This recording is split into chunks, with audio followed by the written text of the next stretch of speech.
अकेले आए हैं, अकेले जाएंगे। कोरोना आने के बाद में यह कहा जाता है कि अकेले आएंगे, बहुत जन को लेके जाएंगे।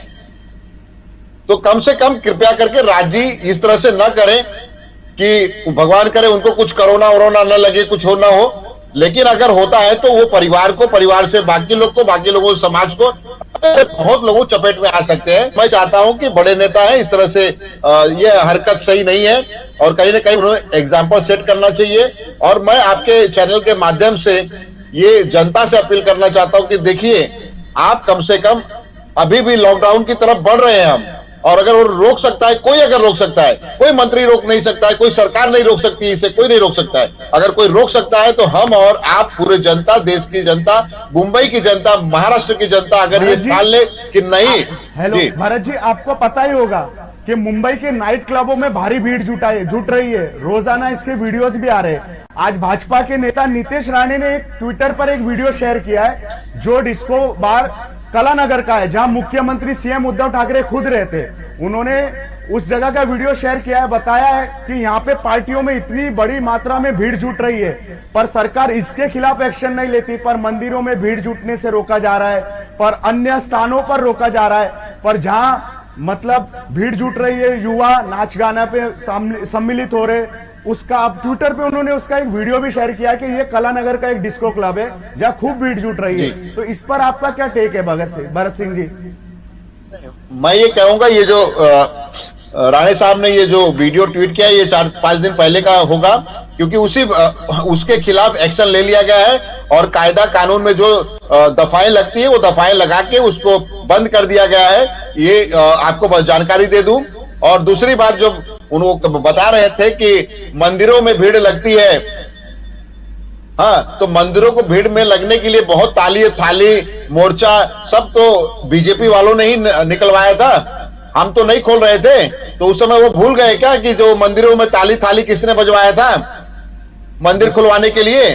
देखिए, हमारी जान बची रहेगी, हमारी आस्था भगवान में है, रहेगी, लेकिन क्या मंदिर खुलने से ही आस्था बची रहेगी? जरूरी है जनता की जान बचना, जरूरी है लोगों की जान बचाना, और हम उस पर तत्पर हैं। और हमारे मुख्यमंत्री, हमारी महाविकास की अघाड़ी, एक एक नेता जनता की जान बचाने के लिए हम पहला प्रयास करेंगे, उसके बाद में हम दूसरा कुछ सोचते हैं। और कोई भी, चाहे वो अब हो, चाहे वो कहीं भी, अगर कोई भी गलत पाया गया तो उसके ऊपर सख्त से सख्त कार्रवाई की जाएगी। आपके चैनल के माध्यम से आपको बताना चाहता हूं। जी, हमारे साथ रामगोपाल पाल भी जुड़ चुके हैं। रामगोपाल पाल जी, आप क्या महाराष्ट्र में लॉकडाउन की स्थिति के लिए सरकार को जिम्मेदार समझते हैं, या पब्लिक की जो मास्क ना पहनने की आदत है, या जो कुछ नेता बोल रहे हैं पब्लिक से कि मास्क मत पहनिए, ना हम पहनेंगे, और वो अपने जो नासिक के पहले मेयर थे उन्हें भी बोल रहे हैं कि मास्क आप उतार दीजिए।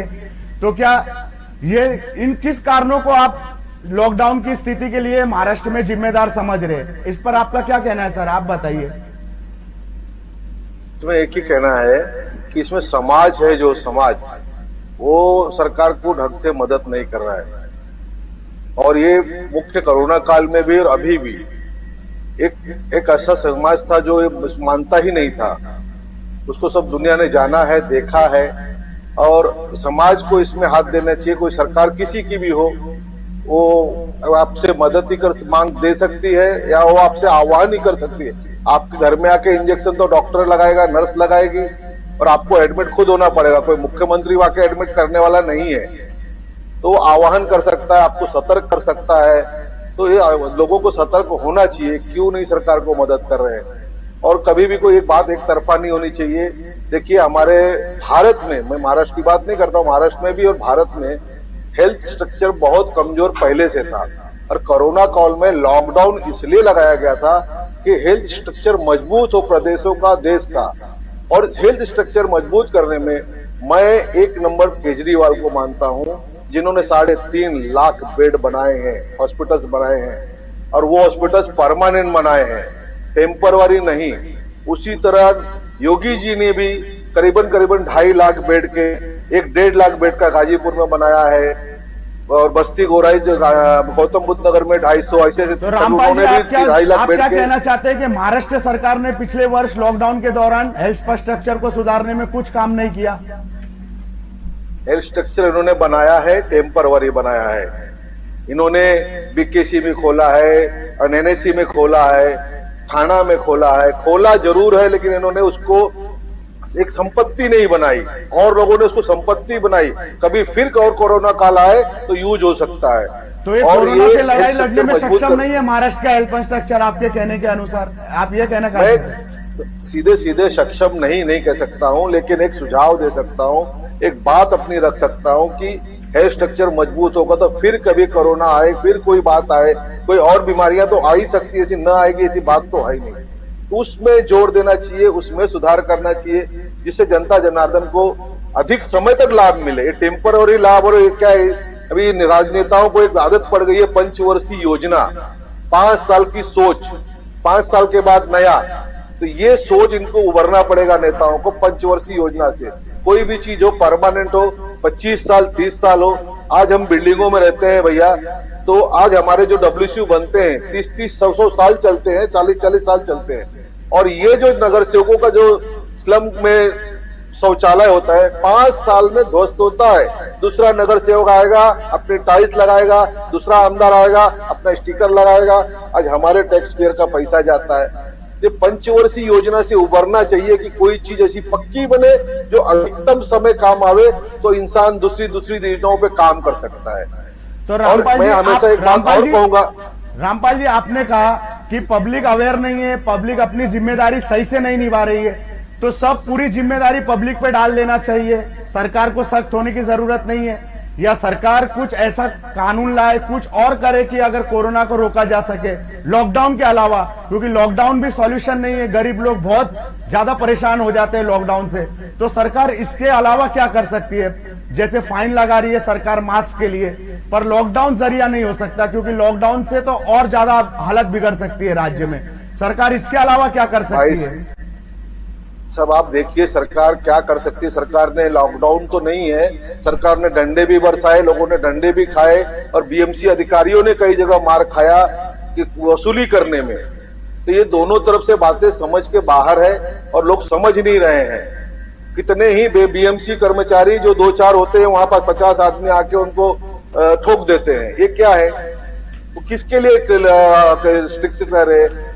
जो ये जुर्माना भरना कोई बड़ी बात नहीं है, जुर्माना भर के कोई छुटकारा नहीं होने वाला है। ये जुर्माना है, आपको एक ये है कि भाई आपने गलती करके आपको एक जुर्माना भरा के आगे से सुधार करो, लेकिन वो जुर्माना भर के समझते हैं कि हम तो छूट गए, फिर आगे सुधार करते नहीं है। हमारे साथ कांग्रेस और के एक बात कहना चाहूंगा। जी सर, हमारे साथ कांग्रेस के महासचिव प्रकाश मुत्ता जी भी है। हम प्रकाश मुत्ता जी से भी जानना चाहेंगे, क्या प्रकाश मुत्ता जी, महाराष्ट्र में फिर से लॉकडाउन की स्थिति उत्पन्न हो रही है? क्या मुंबई में भी जल्द लॉकडाउन लग सकता है? क्योंकि कई जिलों में लॉकडाउन लग चुका है महाराष्ट्र के। क्या मुंबई और महाराष्ट्र में कोरोना आउट ऑफ कंट्रोल हो चुका है आपके हिसाब से? देखिए कि इसके पहले हमारे महाआघाड़ी सरकार के मुख्यमंत्री जी ने कहा था कि अगर पोजीशन सही ढंग से नहीं रही, जनता ने सोशल डिस्टेंसिंग, सैनिटाइजिंग और जो सामाजिक बंधन है उसको सही ढंग से नहीं माना तो लॉकडाउन लगाना पड़ेगा। आज हम देख रहे हैं कि हमारे कई जिलों के अंदर पोजीशन बिगड़ती जा रही है, और लॉकडाउन ये कोई प्रकाश जी का थोड़ा आवाज बढ़ाइए, टेक्निकल टीम से अनुरोध कर रहा हूँ। हमारी सरकार इस वक्त बहुत ही सक्षम इंफ्रास्ट्रक्चर है हमारे पास। इसकी बार हमको मालूम नहीं था, सरकार के पास अनुभव नहीं था, डॉक्टरों के पास अनुभव नहीं था, और वैक्सीन नहीं थी। आज हमारे पास इंफ्रास्ट्रक्चर है।